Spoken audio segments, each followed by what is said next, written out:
এক ছিল এক সবুজ জঙ্গল। জঙ্গলে থাকতো এক দুষ্টু বানর। তার নাম ছিল বনু।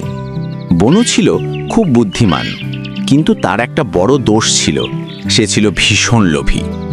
জঙ্গলের অন্য প্রাণীরা যখন অল্প খাবারে খুশি থাকত, বনু তখন সবসময় ভাবত কিভাবে সে আরও বেশি খাবার পেতে পারে। একদিন সকালে বনু গাছের ডালে বসে কলা খাচ্ছিল। ঠিক তখনই সে দেখল জঙ্গলের ধারে এক কৃষক অনেক ফল নিয়ে যাচ্ছে।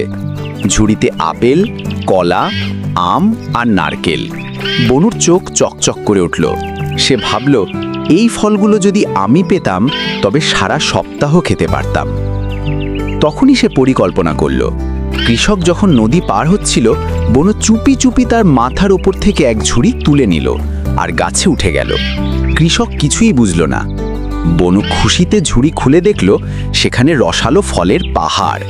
সে খেতে শুরু করল। একটার পর একটা ফল খেয়ে তার পেট ভরে গেল, কিন্তু লোভ কমল না। সে ভাবল, না, আমি সব ফল রাখব, অন্য কারো সাথে ভাগ করব না।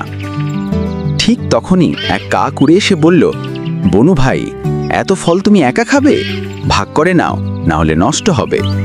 কিন্তু বনু মুখ ফুলিয়ে বলল, না, আমার জিনিস আমি কাউকে দেব না। কাক মাথা নেড়ে উড়ে গেল। সূর্য ডোবার সময় বনুর পেট ফুলে গিয়েছে, তবুও সে শেষ ফলটাও খেতে গেল। কিন্তু ফলটা ছিল পচা। খাওয়ার সঙ্গে সঙ্গেই তার পেটে ব্যথা শুরু হলো। সে কাঁদতে কাঁদতে গাছের নিচে নেমে এলো। তখন কাক আর হরিণ এসে বলল, দেখলে তো বনু ভাই, লোভের ফল কষ্ট। বনু লজ্জা পেয়ে বলল, তোমরা ঠিকই বলেছিলে, এখন থেকে আমি ভাগ করে খেতে শিখব।